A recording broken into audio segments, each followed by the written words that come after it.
মার্কিন president Donald Trump গতরাতে ঘোষণা দিয়েছেন যে তিনি যুদ্ধবিরতির একেবারে কাছাকাছি চলে এসেছেন। তার সেই ঘোষণার পরপরই ইরানের পক্ষ বলা হয়েছে যে হরমুজ প্রণালী উন্মুক্ত করে দেয়া হলো। ট্রাম্প ইরানের এই বক্তব্যকে স্বাগত জানালেন। ইরানের পররাষ্ট্রমন্ত্রীর ওই ঘোষণার পর বিশ্বের বাজারে তেলের পার্সেন্ট হু হু করে কমতে শুরু করলো। ট্রাম্প বললেন, ইরান তাদের সমৃদ্ধ করা ইউরেনিয়াম আমেরিকার কাছে হস্তান্তর করবে। মধ্যপ্রাচ্যে শান্তি আসবে, খুব শীঘ্রই যুদ্ধবিরতি হবে। 2-1 দিনের মধ্যেই যুদ্ধ শেষ হয়ে যাবে, শান্তি চলে আসবে। ট্রাম্পের এই বক্তব্যে মধ্যপ্রাচ্য সহ বিশ্বের সাধারণ মানুষ এবং ব্যবসায়ীদের মাঝে যথেষ্ট পরিমাণে উদ্দীপনা ছিল। কিন্তু অনেকগুলো প্রশ্ন নতুন করে সামনে আসে। ইরানের পক্ষ থেকে এর পরপরই বলা হয় যে তারা হরমুজ প্রণালী পুরোপুরি উন্মুক্ত করছে না। ট্রাম্প ইরানের ইউরেনিয়াম নিয়ে যে বক্তব্য দিয়েছেন সেই বক্তব্য সঠিক না। ইরান তার ইউরেনিয়াম কোথাও দিবে না, কারো কাছে হস্তান্তর করবে না। ট্রাম্প হুমকি দিলেন যে আগামী বুধবারের মধ্যে যদি শান্তি চুক্তি না হয় তাহলে ইরানের উপরে আরো জোরে সোরে আক্রমণ করবেন। মার্কিন সেন্টকম বলল তারা হরমুজ প্রণালীতে অবরোধ এখনো পর্যন্ত পুরোপুরি কার্যকর রেখেছে এবং তারা সেখান থেকে তাদের অনুমতি ছাড়া কোনো জাহাজকে যেতে দিচ্ছে না। এই হরমুজ প্রণালী, ইরান, ট্রাম্প, যুদ্ধবিরতি এগুলো নিয়ে যখন পুরো বিশ্ব ব্যস্ত, ঠিক সেই সময়ে সেই মুহূর্তে আরেকটা দেশের কর্মকাণ্ড নিয়ে তেমন কোনো আলোচনাই হচ্ছে না। যেই আলোচনাটা আসলে সবচেয়ে বেশি হওয়া দরকার, যেখানে নজর সবচেয়ে বেশি দেয়া দরকার, সেই জায়গা থেকে নজরটাকে ঘোরানোর জন্য ট্রাম্প যত সব কাণ্ড কারখানা কাহিনী করে যাচ্ছেন সেদিকে মানুষ নজর দিচ্ছে অনেক বেশি।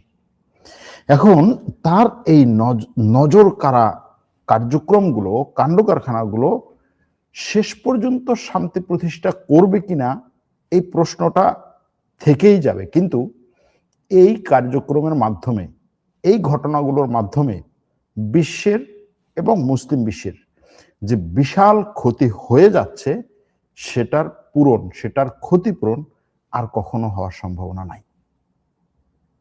এটা নিয়ে আলোচনা করব আজকের এই এপিসোডে। তবে শুরুতে আপনাদেরকে সর্বশেষ সংবাদগুলো এক এক করে বলে তারপরে সামনে আগাচ্ছি। হরমুজ প্রণালী খুলে দেওয়ার কথা বলেছিলেন ইরানের পররাষ্ট্রমন্ত্রী গত রাতে।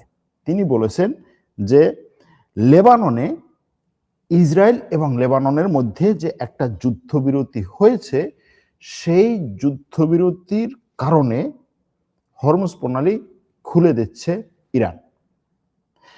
কিন্তু ঠিক তখনও হরমুজ প্রণালী আটকে রাখার কথা বলেছিল আমেরিকা। আমেরিকার সেন্টকম বলছে যে তারা হরমুজ প্রণালী খুলে দেবে না। তাহলে ইরানের সেই হরমুজ প্রণালী খোলার বা খুলে দেওয়ার যে কথা বলেছে সেটার ভ্যালুটা কি? এখন এই হরমুজ প্রণালী খুলে দেয়া নিয়ে পরবর্তীতে ট্রাম্প অনেকগুলো কথা বলেন ইরানের এই বক্তব্যের পরপরই। ইরানের পররাষ্ট্রমন্ত্রীর সেই বক্তব্য বিশ্বে ব্যাপক পরিমাণে একটা নাড়া দিয়েছিল এবং সেই নাড়া দেওয়ার পিছনে মূল কারণ ছিল হরমুজ প্রণালীর কারণে বিশ্বের প্রায় সব দেশ জ্বালানি সংকটে পড়তে যাচ্ছে। যত দ্রুত এই প্রণালী খোলা হবে তত দ্রুত বিশ্ব এই জ্বালানি সংকট থেকে মুক্তি পাবে। এখন হরমুজ প্রণালীটা বন্ধ করে রেখেছে বর্তমানে দুটো পক্ষ, একটা হচ্ছে ইরান পক্ষ আর একটা হচ্ছে আমেরিকার পক্ষ।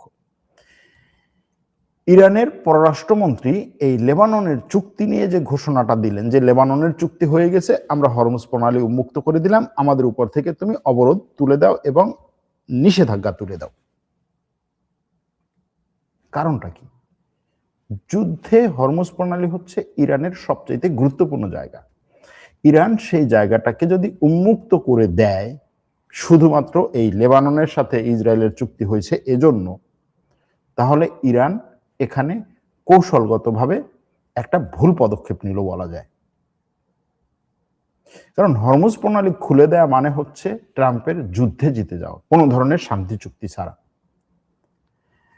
এখন ট্রাম্প সেই খবরের পরপরই বললেন যে দেখো, ইরান হরমুজ প্রণালী খুলে দিচ্ছে, সব বাণিজ্যিক চলাচল সম্পূর্ণভাবে উন্মুক্ত করা হয়েছে এবং যুদ্ধবিরতির বাকি সময় পর্যন্ত নির্ধারিত সমন্বিত রুটে জাহাজ চলবে বাধাহীনভাবে।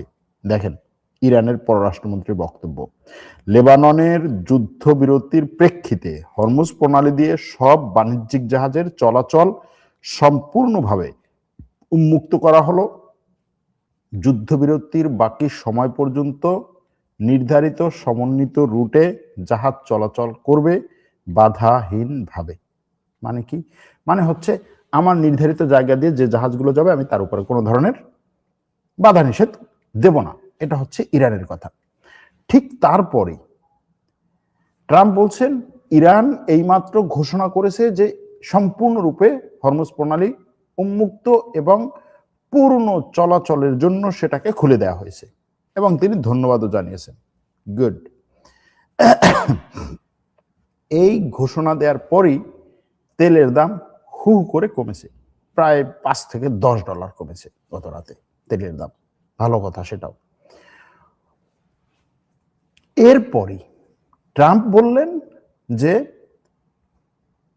হরমুজ প্রণালী উন্মুক্ত থাকলেও শুধুমাত্র ইরানের নৌ অবরোধ পুরোপুরি কার্যকর থাকবে। যুক্তরাষ্ট্রের সাথে ইরানের চুক্তি 100% সম্পন্ন না হওয়া পর্যন্ত এই অবরোধ বহাল থাকবে। কি হলো? ইরান বলল হরমুজ প্রণালী পুরোপুরি উন্মুক্ত করে দিলাম লেবাননের চুক্তি হওয়ার কারণে। ট্রাম্প ধন্যবাদ জানালো। এরপরে ট্রাম্প বলল যে ইরান হরমুজ প্রণালী খুলে দিলেও আমি ইরানের বন্দরগুলো থেকে কোনো জাহাজকে আসতে দেব না, হরমুজ প্রণালীতে আমাদের কন্ট্রোল থাকবে। বুঝেন কি কাহিনী? এরপরে ইরান বলছে যে হরমুজ প্রণালী দিয়ে কোনো ধরনের সামরিক জাহাজ যেতে দেব না, এটা শুধুমাত্র বাণিজ্যিক জাহাজের জন্য। এরপরের ঘটনা, আমি ঘটনাগুলো মানে আপনাকে হচ্ছে সিরিয়ালে বলে আসছি বিষয়টা বোঝার জন্য। এরপরে ট্রাম্প বলল যে ইসরায়েল লেবাননে আর বোমা হামলা চালাবে না। মার্কিন যুক্তরাষ্ট্র ইসরায়েলের উপরে চাপ দিয়েছে এবং এই যে ইসরায়েল আর লেবাননের মধ্যে যে চুক্তিটি হয়েছে, এই চুক্তিটা মার্কিন যুক্তরাষ্ট্রের বিশাল এক অর্জন। ইরান এটার উপরে ভিত্তি করেই মূলত হরমুজ প্রণালী খোলার কথা বলেছিল। এখন ট্রাম্প বলছে যে হরমুজ প্রণালীর পরিস্থিতি শেষ হওয়ার পর, অর্থাৎ হরমুজ প্রণালীর এই অবরোধ, হরমুজ প্রণালী দিয়ে আটকা জাহাজ আটকানো, বিশ্বের তেলের বাজারকে হচ্ছে তছনছ করে দেয়া, এই ঘটনা শেষ করার পরপরই, অর্থাৎ হরমুজ প্রণালী ইরান উন্মুক্ত করে দিয়েছে এই খবরের পরপরই তিনি বলছেন যে আমি ন্যাটো থেকে ফোন পেয়েছি। ট্রাম্পের কথা, তারা জানতে চেয়েছে আমাদের কি কোনো সাহায্য দরকার আছে। আমি তাদেরকে বলেছি দূরে থাকো, যখন দরকার ছিল তখন তোমাদের কোনো কাজে আসে নাই, এখন আর দরকার নেই। ন্যাটো থেকে এরকম ফোন কেউ দিয়েছে কিনা এটা নিয়ে যথেষ্ট সন্দেহ থাকতে পারে। এরপরে ট্রাম্পের কথা হচ্ছে সৌদি আরব, সংযুক্ত আরব আমিরাত এবং কাতারকে ধন্যবাদ জানিয়েছি, কারণ তারা যে সাহস দেখিয়েছে এবং সহযোগিতা করেছে এই যুদ্ধ নিয়ে, এটার জন্য। এরপরে তিনি ধন্যবাদ জানান পাকিস্তানের প্রধানমন্ত্রীকে, তাকে তিনি মহান প্রধানমন্ত্রী বলেন এবং ফিল্ড মার্শাল আসিম মুনিরকেও তিনি ধন্যবাদ জানান এবং তাদেরকে অসাধারণ মানুষ হিসেবে বলেন।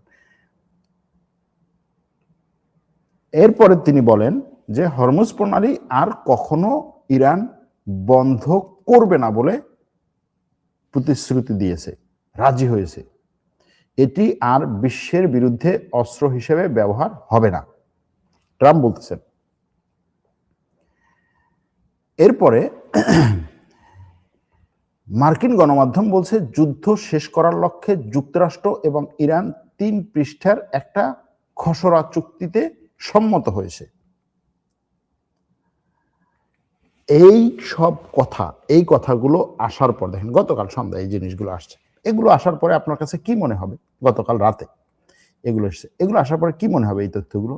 যে যুদ্ধটা শেষ হয়ে গেছে মোটামুটি বলা যায়, যে এরা এখন নিজেদের মধ্যে এই খসড়া চুক্তি দিয়ে একটা যুদ্ধ শেষ পর্যায়ে চলে এসেছে এবং শান্তি চুক্তি হয়ে যাচ্ছে, এরকমটি মনে হবে আপনার কাছে।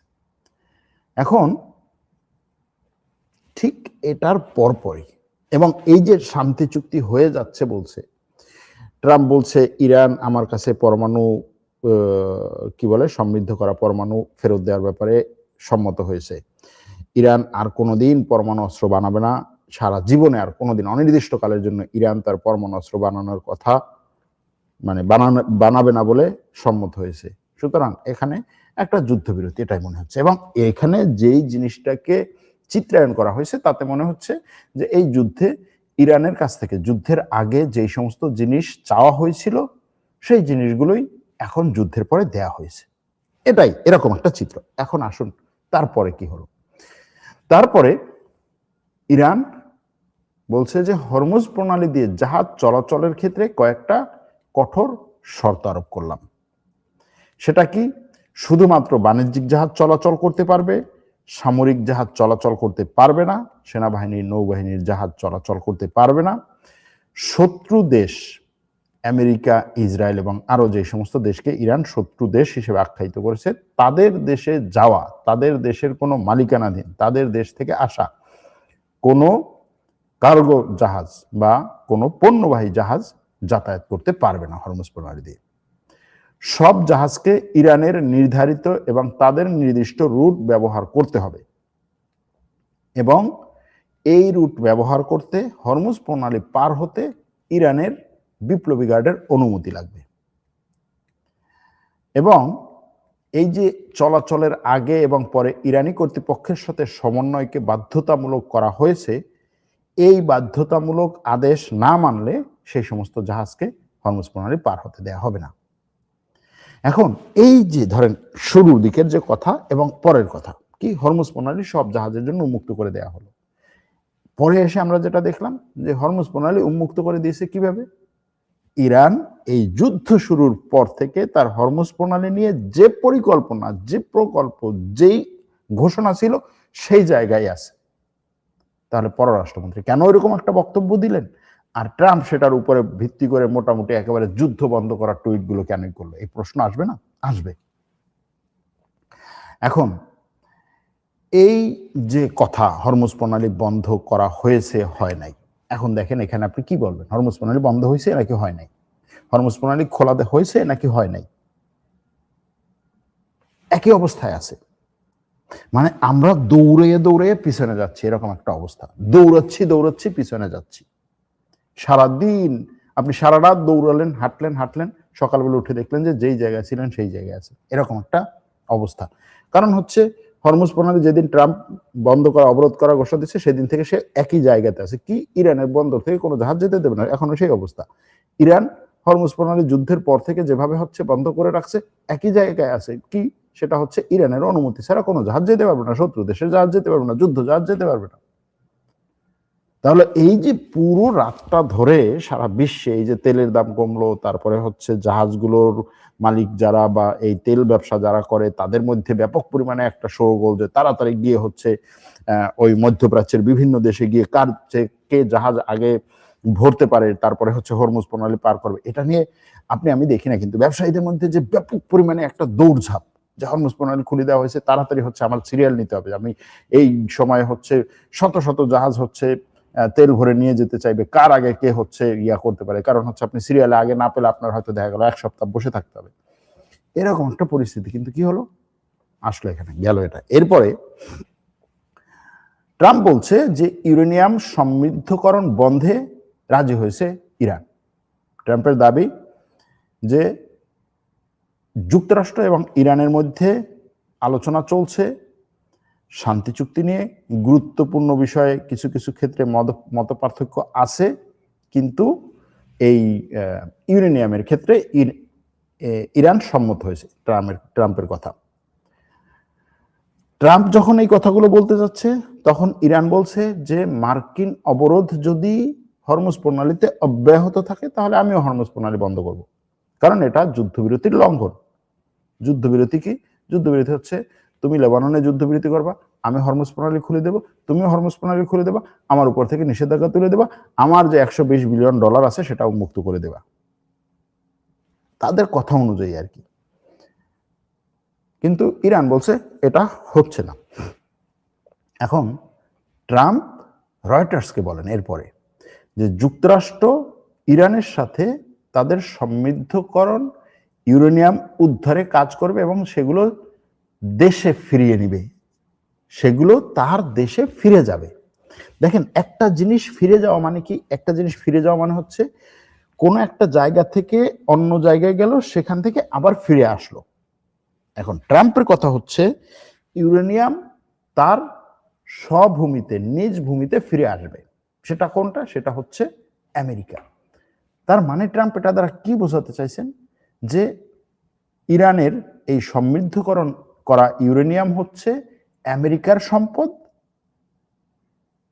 আমেরিকা সেই সম্পদকে ইরান থেকে ইরানের সহযোগিতায় উদ্ধার করে আমেরিকায় নিয়ে যাবে। এটা হচ্ছে তার কথা যে দেখো, এই আমার জনগণ, আমরা শুধুমাত্র যুদ্ধ বন্ধই করছি না, ইরানে আমাদের যে ইউরেনিয়াম আছে সেগুলোকে ইরান এবং আমি খুঁজে বের করে তার নিজ ভূমিতে ফেরত নিয়ে আসবো। কথার স্টাইল বুঝছেন? গেল সেটা, যাই হোক। এবং তার আরো দাবি কি? ইরান অনির্দিষ্টকালের জন্য তার পারমাণবিক কর্মসূচি স্থগিত করতে রাজি হয়েছে। আর আমেরিকা ইরান থেকে জব্দ করা $120 বিলিয়ন একটা পয়সাও ফেরত দেবে না।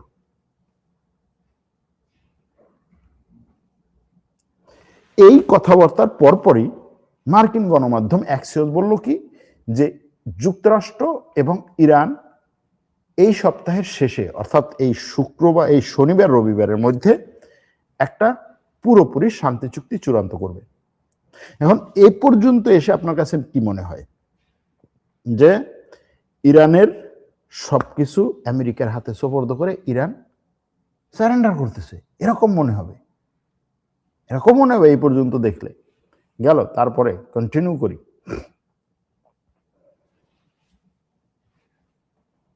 তাসনিম নিউজ এজেন্সি, ইরানের তাসনিম নিউজ এজেন্সি এরপরে বলছে যে লেবাননে যুদ্ধবিরতি যদি কার্যকর না হয় তাহলে ইসরায়েলে বড় ধরনের হামলা চালানোর প্রস্তুতি নিয়েছিল ইরান, এবং ইরানের সেই বড় ধরনের হামলা চালানোর যে প্রস্তুতি, যে সিদ্ধান্ত ইরানের সেনাবাহিনী বিপ্লবী গার্ড নিয়েছিল, সেটার কারণেই এই শান্তি চুক্তি করতে বাধ্য হয়েছে ইসরায়েল। কারণ কি? কারণ হচ্ছে এবার ইসরায়েলের অনেক গুরুত্বপূর্ণ স্থাপনা নির্ধারণ করেছিল, লক্ষ্য নির্ধারণ করে তারপরে সেগুলো টার্গেট করার প্রস্তুতি নিয়েছিল ইরান। তাসনিম নিউজ এজেন্সির খবর, এখানে আমি কোনো মন্তব্য করব না। এরপরেরটা আবার হচ্ছে ইরানের পররাষ্ট্র মন্ত্রণালয়ের মুখপাত্র ইসমাইল বাকাই, তিনি বলছেন এখন পর্যন্ত ইরান এবং যুক্তরাষ্ট্রের মধ্যে যুদ্ধবিরতির মেয়াদ বাড়ানোর বিষয়ে কোনো আলোচনাই হয় নাই। তিনি বলেন ইরানের মূল লক্ষ্য হলো যুদ্ধের স্থায়ী অবসান ঘটানো এবং নিজেদের ন্যায্য অধিকার নিশ্চিত করা। কি বুঝলেন? যত কথাবার্তা, যত খবর টবর আসছে সব এই একটা বক্তব্যে, একটা বাক্যে শেষ হয়ে গেল, তাই না? গেল সেটা। শাহবাজ শরীফ আবার কি করলো? এই যে আমেরিকার প্রেসিডেন্ট শাহবাজ শরীফকে থ্যাংক ইউ বলল, গ্রেট প্রাইম মিনিস্টার বলল, সেটার জন্য আবার শাহবাজ শরীফ ট্রাম্পকে বললেন যে মাননীয় রাষ্ট্রপতি ট্রাম্প, পাকিস্তানের জনগণের পক্ষ থেকে ফিল্ড মার্শাল সৈয়দ আসিম মুনির এবং আমি প্রধানমন্ত্রী শাহবাজ শরীফের পক্ষ থেকে আপনার সদয় ও মহৎ কথার জন্য গভীরভাবে কৃতজ্ঞতা প্রকাশ করছি। শাহবাজ শরীফের বক্তব্য। এরই মধ্যে ঘটনা আরো ঘটছে। ইরানি কর্মকর্তা রয়টার্সকে বলছেন যে হরমুজ প্রণালী খোলা রাখা মূলত যুদ্ধবিরতির শর্তাবলী মেনে চলার উপর নির্ভরশীল। পারমাণবিক বিষয়গুলোর নিয়ে বিস্তারিত কোনো চুক্তি হয়নি। হরমুজ প্রণালী যদি আমেরিকা যুদ্ধের শর্ত মেনে চলে তাহলে হরমুজ প্রণালী আমরা খুলে দেব। এখন এই জায়গাতে এসে আমেরিকার পত্রপত্রিকাগুলো এখন ধরেন ঘোলাটে নিউজ দেওয়া শুরু করলো। কি? যুক্তরাষ্ট্র ইরানের মধ্যে সরাসরি আলোচনা আগামী সোমবার পুনরায় শুরু হতে পারে এরকম খবর দিয়েছে। এখনো পর্যন্ত নির্ধারিত কোনো চূড়ান্ত তারিখ হয় নাই। ওদিকে হিজবুল্লাহ এবং হামাসের মতো গোষ্ঠীগুলোকে, হিজবুল্লাহ, হামাস সহ আরো যে সমস্ত প্রক্সি সংগঠন আছে সেগুলোকে ইরান কোনো ধরনের সাপোর্ট দিবে না, এ ব্যাপারে ইরান সম্মত হয়েছে, অর্থাৎ আমেরিকার যে দাবিগুলো। এখন এই জায়গায় এসে যে জিনিসটি বোঝা যাচ্ছে সেটা হচ্ছে ইরানের বিরুদ্ধে গত রাতে ব্যাপক পরিমাণে একটা মিডিয়া ক্যাম্পেইন চালানো হয়েছে। সেই মিডিয়া ক্যাম্পেইনটা শুরু হয়েছে ইরানের পররাষ্ট্রমন্ত্রীর একটা টুইটের পরে। এই মিডিয়া ক্যাম্পেইন চলতে চলতে আমেরিকার প্রেসিডেন্ট মোটামুটি ঘোষণা করলেন যে আমি 8টা যুদ্ধ বন্ধ করছি, 9 নম্বর যুদ্ধ বন্ধ করব, 10 নম্বর যুদ্ধ বন্ধ করব এবং আমি নোবেল প্রাইজ পাবো। আমি হচ্ছি এমন একজন ব্যক্তি, আমি হচ্ছি বিশ্বের শান্তি স্থাপনকারী, বিশ্বের শান্তির দূত হচ্ছে আমি। এটা ট্রাম্পের কথাবার্তা। যাই হোক, এটা তো নতুন কথা না। এখন ইরানের পরে সে বলছে যে ইরানের পরে আমাদের টার্গেট হচ্ছে কিউবা, আর ইসরায়েল বলছে ইরানের পরে আমাদের টার্গেট হচ্ছে তুরস্ক। দেখা যাক। এই সব কিছুর পর ইরানের পার্লামেন্ট স্পিকার বলছেন, সংসদের স্পিকার বলছেন যে ট্রাম্প গত 1 ঘন্টায় বড় বড় 7টা মিথ্যা কথা বলছে। এই 7টা মিথ্যা কথা সে এমন ভাবে বলছে এগুলোর উপরে ভিত্তি করে আসলে শান্তি চুক্তি হওয়া সম্ভব না। এটা হচ্ছে তার কথা, যে এগুলোর উপরে ভিত্তি করে শান্তি চুক্তি হওয়া সম্ভব না। এই ধরনের মিথ্যার উপরে ভিত্তি করে আমরা সামনে আগাতে পারি না। এটা হচ্ছে ট্রাম্প ইরানের পার্লামেন্ট স্পিকারের কথা। এখন এই জায়গায় এসে ইরানের পার্লামেন্ট স্পিকার কেন এই কথা বললেন? তিনি বললেন কারণ হচ্ছে তিনি বলছেন হরমুজ প্রণালী পুরোপুরি খোলা থাকবে না। ইরানের উপরে অবরোধ চলছে, প্রণালী কোনোভাবেই খোলা হবে না। হরমুজ প্রণালী দিয়ে যে জাহাজগুলো চলাচল হবে তার পুরো কন্ট্রোল থাকবে ইরানের উপরে। এমনকি এরপরে হরমুজ প্রণালী খোলা থাকবে কিনা, বন্ধ থাকবে, কোন নিয়মে চলবে, এগুলোর বাস্তব পরিস্থিতি নির্ধারণ করার জন্য টুইটের উপরে নির্ভর করবে না। ইরানের ইউরেনিয়াম নিয়ে ট্রাম্প যে কথাগুলো বলেছেন এগুলো সঠিক না। ইউরেনিয়াম নিয়ে আমেরিকার সাথে কোনো ধরনের আলোচনা, ইউরেনিয়াম ইরানের কাছেই থাকবে। তাহলে কোন জায়গায় আছি আমরা? আবার প্রশ্ন করি আপনাদের কাছে যে আমরা কোন জায়গায় আছি?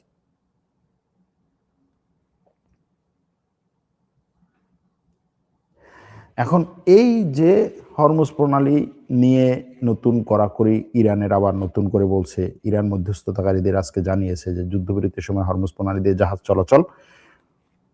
চলাচলে এই কঠোর কিছু নীতিমালা আরোপ করবে ইরান। তার মধ্যে হচ্ছে প্রত্যেক দিন 12টার মতো জাহাজ চলাচলের অনুমতি পাবে, বাকি জাহাজগুলোর জন্য টোল বা ফি দিতে হবে। তার মানে হচ্ছে 12টা জাহাজকে সে টোল মুক্ত করবে। যে কথাবার্তাগুলো আসছে, ওয়াল স্ট্রিট জার্নাল এটা বলছে। ভাই 12টা জাহাজ, কোন 12টা জাহাজকে সে টোল মুক্ত করবে? বাকিগুলোকে হচ্ছে টোল বা ফি দিতে হবে। এরপরে হচ্ছে সব জাহাজকে ইরানের বিপ্লবী গার্ডের সাথে সমন্বয় করতে হবে, এরকম একটা কথা আসছে। এবং ইরান যে শর্তগুলো দিয়েছে সেগুলোতে আসছে। গেল এটা। এই জায়গাতে এসে আমি যেটা মূলত বলতে চাইছি সেটা হচ্ছে হরমুজ প্রণালী খোলা বা না খোলা, যুদ্ধবিরতি হওয়া বা না হওয়া, এগুলো নিয়ে ব্যাপক পরিমাণে হচ্ছে একটা মিডিয়া যুদ্ধ চলছে। এই মিডিয়া যুদ্ধের মধ্যে আমি ফাইনাল কোনো ডিসিশনে আসতে পারবো না। ইরান বলছে আমাদের ইউরেনিয়াম ইরানের বাইরে কোথাও যাবে না। হ্যাঁ, আর ট্রাম্প বলছে আমরা আমাদের ইউরেনিয়ামকে দেশে নিয়ে আসছি। আসতেছি, তোমরা নিশ্চিত থাকো। যাই হোক, এখন যে জায়গাটাতে আজকে আসতে চাচ্ছি, এই আলোচনাগুলো সাইডে রাখলাম, আপনারা জাস্ট হচ্ছে এগুলোকে মিলাবেন, আলোচনাগুলো সাইডে রাখলাম। যেই আলোচনাটা হচ্ছে না, না ইরান করতেছে, না আমেরিকা করতেছে, না মুসলিম বিশ্ব করতেছে, যে যুদ্ধটা শুরু হলো কেন এবং সেই কেনর সমাধান কি হলো, সেই যে যুদ্ধটা যে কারণে শুরু হলো সেটার সমাধান কি হলো। এই যুদ্ধকে জিয়ে রেখে ইসরায়েল তার দখল করা ভূখণ্ড, ইসরায়েল এখন পর্যন্ত কতটুকু ভূখণ্ডের মালিক? প্রায় 22,000 বা 20,000 স্কয়ার কিলোমিটার জায়গার মালিক, তাই না? দখল করেছে। এর বাইরে সে এখন প্রায় আরো 1,500-2,000 স্কয়ার কিলোমিটার জায়গা দখল করে ফেলেছে। চিন্তা করতে পারেন, 1,500-2,000 স্কয়ার কিলোমিটার জায়গা দখল করে ফেলেছে। কিভাবে দখল করেছে? পুরো শহর, মানুষ, বাড়ি, গাড়ি, গাছপালা সব সহ ধ্বংস করে দিয়েছে। পুরো গাজা ভূখণ্ডের একেবারে কম হইলেও 60% জায়গা ইসরায়েল দখল করে ফেলেছে, পুরো মাটির সাথে মিলিয়ে দিয়ে। বাকি যে 40% আছে ওটাও দখলের বাইরে না, এরকম একটা অবস্থা। পশ্চিম তীর বলতে এখন আর কিচ্ছু নাই। রামাল্লায় অল্প কিছু জায়গা আছে যেখানে ফিলিস্তিনের প্রেসিডেন্ট, তার হচ্ছে সদর দপ্তর, এরকম কিছু জায়গা আছে, এর বাইরে কিচ্ছু নাই। লেবাননের সবচাইতে উর্বর যে জায়গাগুলো দক্ষিণ লেবাননে সবচেয়ে উর্বর যে জায়গাগুলো, সেই জায়গাগুলো কি কি জায়গা? সেই জায়গাগুলো হচ্ছে লেবাননের লিতানি নদী আর হচ্ছে জাহরানি নদী। দক্ষিণ লেবাননের ইসরায়েল থেকে শুরু করে যদি আপনি লেবাননের ভিতরের দিকে আসেন, ইসরায়েল থেকে 20 কিলোমিটার ভিতরে ঢুকলে হচ্ছে লিতানি নদী, তারপরে আরো 10 কিলোমিটার গেলে জাহরানি নদী। দুটো মিঠা পানির মূল উৎস, যেগুলো দিয়ে পুরো লেবাননে চাষাবাদের জন্য ব্যবহার করা হয়। এই জায়গাগুলো পুরোটা ইসরায়েল দখল করেছে। কিভাবে দখল করেছে? মারতে মারতে কোনো এলাকা বাকি রাখে নাই, কোনো এলাকা বাকি রাখে নাই, কোনো শহর খালি নাই, কোনো শহরে বিল্ডিং দাঁড়ায় নাই, দখল করেছে। হাজার হাজার শিশু, নারী, মা, পুরুষ মেরেছে, বাকিদেরকে তাড়িয়ে দিয়েছে। স্পষ্ট বলছে যে লেবাননের এই জায়গা থেকে লোকজন সরে যাও, আমি আক্রমণ করবো। মানে বাপের বাড়ির আবদার, তুমি সরে যাও, আমি এখানে আক্রমণ করব। সরে যাওয়ার সময় একটা দেশে অন্য একটা দেশে গিয়ে আপনি বলছেন, এই তুমি এই দেশ থেকে, এই জায়গা থেকে সরে যাও, এটা আমি আক্রমণ করব। আর ওই দেশের সরকার কি বলছে? ওই দেশের সরকার বলছে, আমি তোমার সাথে শান্তি চুক্তি করতে চাই। ইরান সেই শান্তি চুক্তির উপর ভিত্তি করে বলছে, আমি হরমুজ প্রণালী খুলে দিচ্ছি। শান্তি চুক্তিটা কি?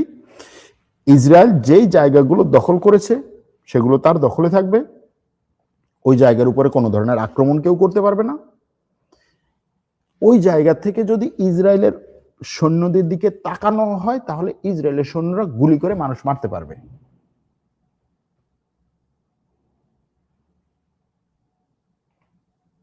যে কোনো সময় ইসরায়েল চাইলে আবার হামলা চালাতে পারবে। যুদ্ধবিরতি হচ্ছে এই, এগুলো নিয়ে কোনো কথাই নেই, কোনো আলোচনাই নেই, কোনো খবরেও নেই। এরপরে সিরিয়ার দক্ষিণ অঞ্চলে দ্রুজিদের যে জায়গা, সুয়াইদা এবং হচ্ছে ওটার পাশে হচ্ছে কুনতাইরা, যে দুটো প্রদেশ ডিফ্যাক্টো দখলে, ইসরায়েলের দখলে। গতকালকে হচ্ছে আমেরিকার কি বলে, সে আমেরিকার রাষ্ট্রদূত, সে বলছে যে সিরিয়াকে আমরা ধন্যবাদ জানাই, এত সভ্য, এত চমৎকার, এত সুন্দর, এত অমায়িক, এত ভদ্র একটা ছেলে সিরিয়ার রাষ্ট্রপতি হয়েছে। এটা তো আমাদের জন্য, বিশ্বের জন্য একটা বিশাল কি বলে এই কল্যাণ, বিশাল পাওয়া। কেন? কারণ হচ্ছে সিরিয়ার এই ভদ্র ছেলেটি, এই সুন্দর ছেলেটি, এই চমৎকার প্রেসিডেন্টটি ইসরায়েলের এত আক্রমণের পরেও একটা গুলি ইসরায়েলের দিকে ছড়ে নাই।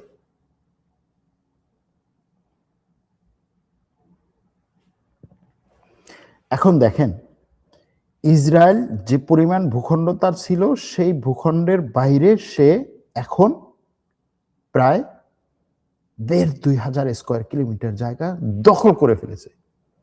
এবং এই চুক্তিগুলোতে, এই শান্তি আলোচনাগুলোর কোনো জায়গায় এই জিনিসটা নাই যে ইসরায়েল তার এই দখল করা জায়গাগুলোর থেকে সরে যাবে।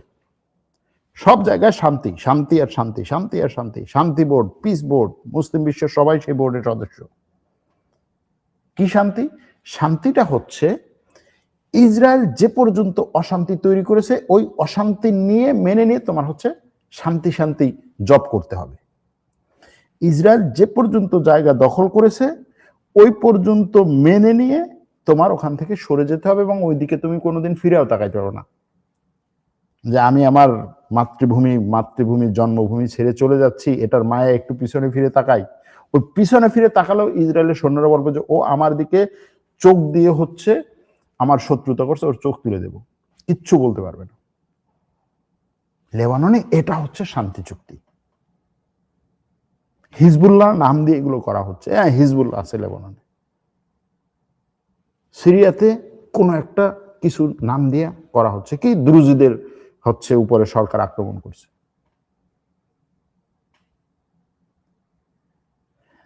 তাহলে এখন যদি আমরা এই জায়গায় আসি যে ইরান যুদ্ধ বন্ধ হবে, ইরান যুদ্ধ শেষ হবে, ইরানের একটা শান্তি চুক্তি হবে আমেরিকা ইরানের মধ্যে, এবং সেখানে ইরান কিছু পাবে, আমেরিকা কিছু পাবে, ইরান কিছু ছাড় দিবে, আমেরিকা কিছু ছাড় দিবে, লেবাননে একটা যুদ্ধবিরতি হবে।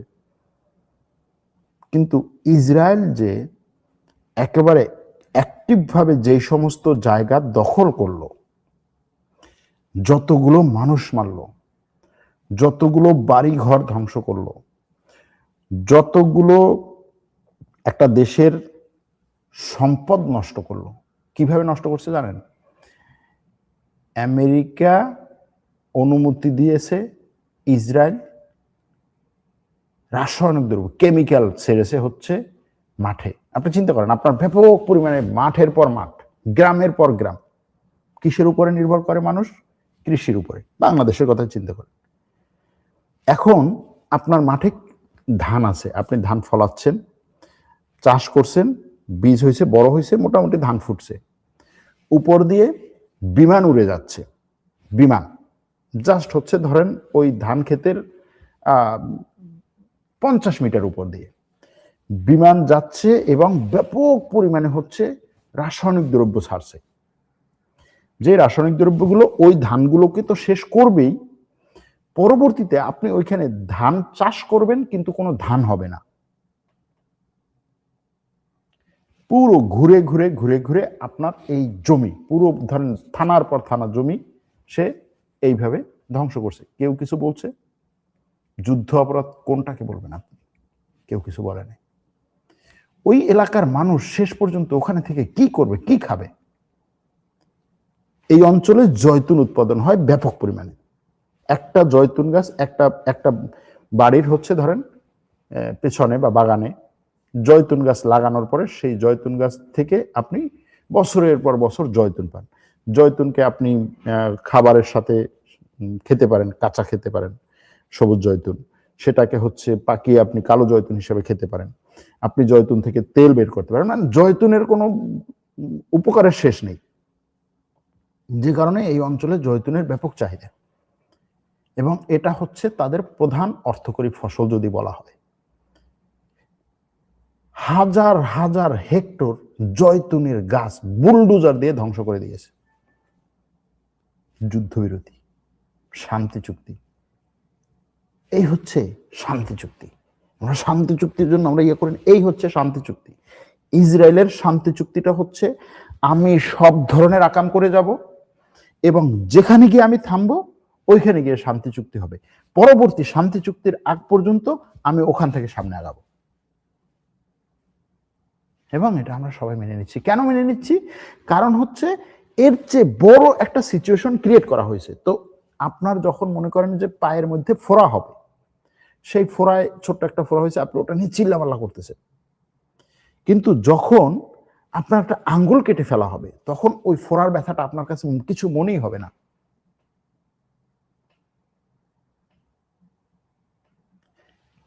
জিনিসটা হচ্ছে ইসরায়েল একটা বিস্ফোরা। এই বিস্ফোরাটা ওর আশেপাশের যতগুলো দেশ আছে সবগুলো দেশকে অশান্ত করছে। যথেষ্ট মানে হয় না যে কষ্ট পাইতে পাইতে পাইতে পাইতে আপনার কাছে মনে হয় আল্লাহ এই কষ্টের চেয়ে তুমি নিয়ে যাও। ইসরায়েলের আশেপাশের দেশের মানুষগুলোর পরিস্থিতি এরকম করেছে।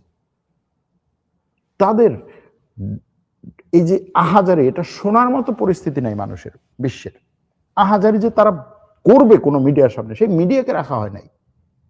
চিন্তা করতে পারেন, হাজার হাজার শত শত সাংবাদিককে মেরে ফেলা হয়েছে। শত শত ছোট খাটো বড় মাঝারি যত ধরনের মিডিয়া আছে সব মিডিয়ার সাংবাদিককে মেরে ফেলা হয়েছে, যেন ওইখান থেকে কোনো আহাজারি যেন দুনিয়ার কাছে না যায়।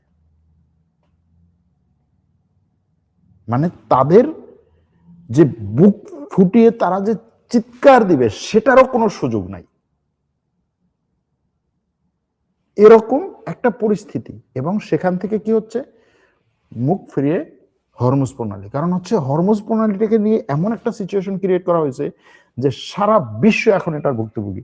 তো তুমি ওটা নিয়ে কখন আলোচনা করবে? তুমি নিজেই তো ভুক্তভোগী। তোমার নিজের দেশে হচ্ছে তেল পাচ্ছ না, নিজের দেশে গাড়ি চলতেছে না, নিজের দেশের জনগণ রাস্তায় নামছে, নিজের দেশের উৎপাদন বন্ধ, নিজের দেশের কলকারখানা বন্ধ, সরকার ক্ষমতায় থাকতে পারতেছে না। তো তুমি কিসের ওই ইসরায়েল কয়জন মানুষ মারছে এটা নিয়ে চিল্লাফাল্লা করবা?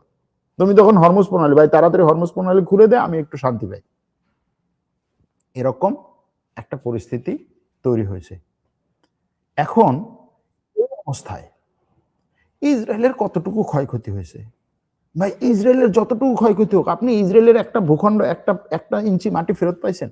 পান নাই, পান নাই।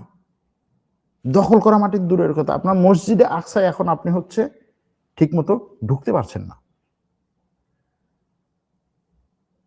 ইসরায়েলের অমুক জায়গায় ক্ষতি হয়েছে, সমুক জায়গায় ক্ষতি হয়েছে, ওইখানে 5 জন মানুষ আহত হয়েছে, ওইখানে 3 জন মানুষ আহত হয়েছে, ওইখানে 1 জন নিহত হয়েছে। বিশাল কাজ হয়েছে, বিশাল কাজ হয়েছে আসলেই তো, কারণ কেউ তো তার দিকে চোখ তুলে তাকায় নাই। কিন্তু বাকিটা, এই যুদ্ধবিরতি নিয়ে আমরা আর কয়েকদিন পরে ব্যাপক পরিমাণে হইচই করব, ব্যাপক পরিমাণে। এই যুদ্ধবিরতিতে কে কতটুকু খুশি হয়েছে, কিভাবে খুশি হয়েছে, কতটুকু হচ্ছে লাভ করেছে, ইসরায়েলকে একেবারে হচ্ছে মাটির সাথে মিশিয়ে দিয়েছে, এগুলো নিয়ে আমরা ব্যাপক উচ্চবাচ্য তুস্তি করব। কিন্তু এখানে 4টা দেশে একত্রে, ইসরায়েল 4টা দেশে তার এই যে সম্প্রসারণ নীতি, ইসরায়েলের নীতিটা কি? ইসরায়েলের নীতিটা হচ্ছে সম্প্রসারণ নীতি, যে আমি জায়গা দখল করে করে হচ্ছে আমি রাষ্ট্র বাড়াবো, জায়গা দখল করে করে সেই জায়গাগুলোতে ইহুদিদের জন্য বসতি করব, জায়গা দখল করে করে সেই জায়গাকে আমি আমার নিজের ভূমি হিসাবে আখ্যায়িত করে সেখানে হচ্ছে আমি চিরদিনের জন্য সৈন্য দিয়ে সেটাকে আমার কন্ট্রোলে নিয়ে আসব। সেটার জন্য যতজন মানুষ মারা যায় যাক, সেটার জন্য যদি আমার কোনো মানুষজন মারা যায় তাদেরকে আমি শহীদ বলবো। এবং সে এটাই করছে, এটার থেকে এক পাও পিছপা হচ্ছে না। এবং এটা করছে বিশ্বের সামনে, এটা করছে হরমুজ ইস্যুকে ব্যবহার করে, এটা করছে ইরান ইস্যুকে ব্যবহার করে, এটা করছে হিজবুল্লাহ ইস্যুকে ব্যবহার করে, এটা করছে সিরিয়া ইস্যুকে ব্যবহার করে, এটা করছে আরো বিভিন্ন ইস্যুকে ব্যবহার করে।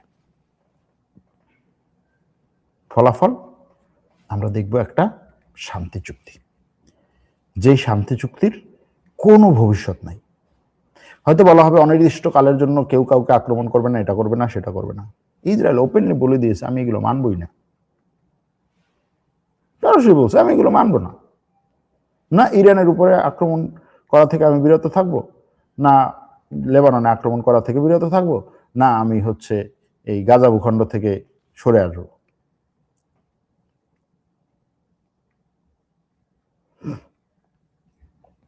এক দর্শক প্রশ্ন করছেন, আজকে যদি ইসরায়েল আল-আকসা মসজিদ ধ্বংস করে দেয় তাহলে কি মুসলিম বিশ্ব তখনও ঘুমাবে? তখনও ঘুমাবে, তখনও ঘুমাবে। ভাই যেই মুসলিম বিশ্বের কাছে একটা মানুষের জীবনের ভ্যালু নাই, আল-আকসা মসজিদের ভ্যালু তার কাছে কি থাকবে?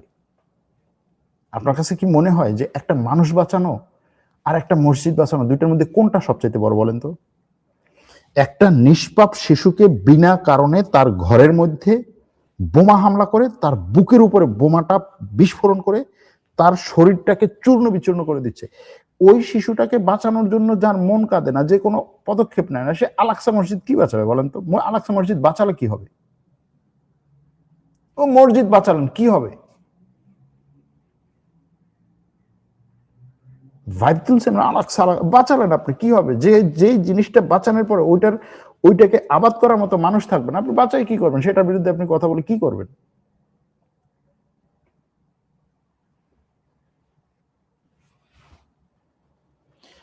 এক দর্শক বলছেন, ইসরায়েলের পাওয়ার কি করে কম হবে সেটা বলুন।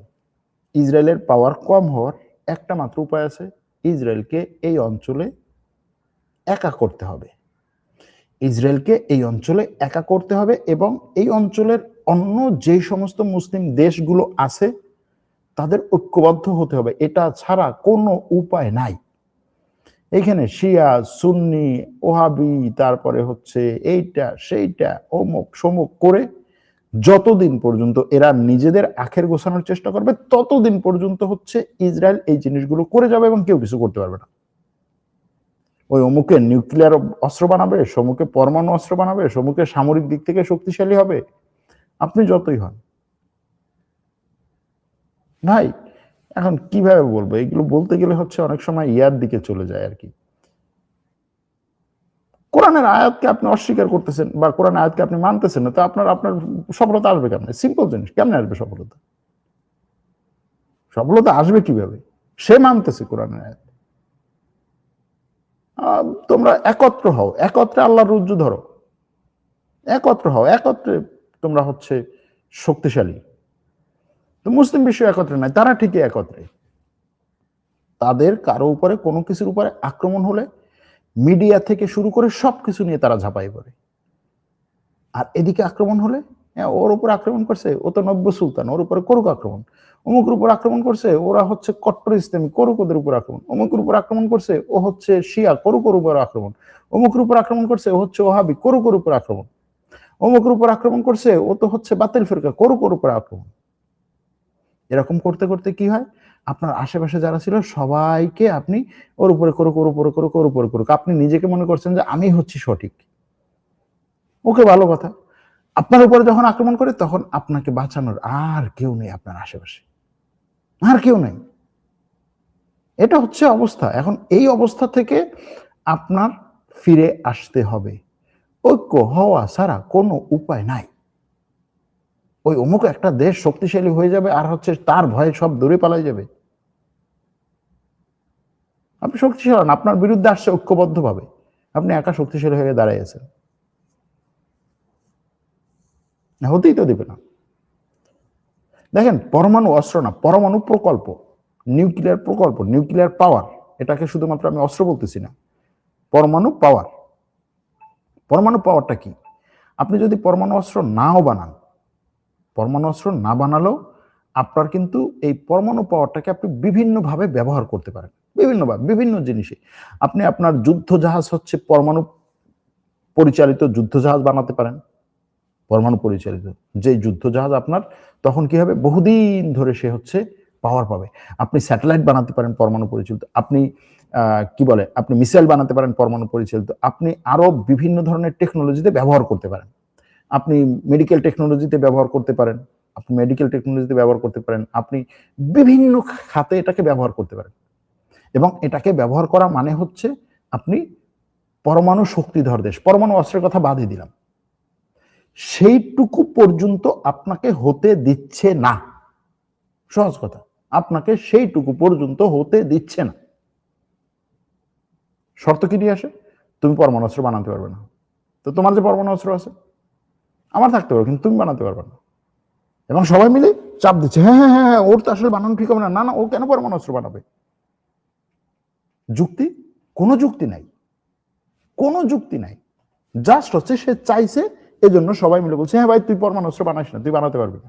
কারণ কি? কারণ তুই বানালে তো হচ্ছে তুই মারা যাবি। তার অধিকার, নিঃশ্বাস নেওয়া সবার অধিকার, সবাই নিঃশ্বাস নেবে, কিন্তু তুই নিঃশ্বাস নিতে পারবি না। তুই যদি নিঃশ্বাস নাও তাহলে তোর উপরেও আক্রমণ করবে, তোর নিঃশ্বাস না নিলে তো এমনিতেই মারা যাবে। তো তুই এমনিতে মারা যা, কিন্তু ওর আক্রমণে না মরিস। আমরা সবাই মিলে তোকে এই নিঃশ্বাস নেওয়া থেকে বিরত রাখবো, তুই মারা যা। এইটা হচ্ছে শান্তি চুক্তি। এই শান্তির নিয়ে আপনি বসবাস করবেন। দেখা যাক কোথায় যায়। এগুলো হচ্ছে বলা হয় না, বলে না কেউ, এজন্য বললাম। বলা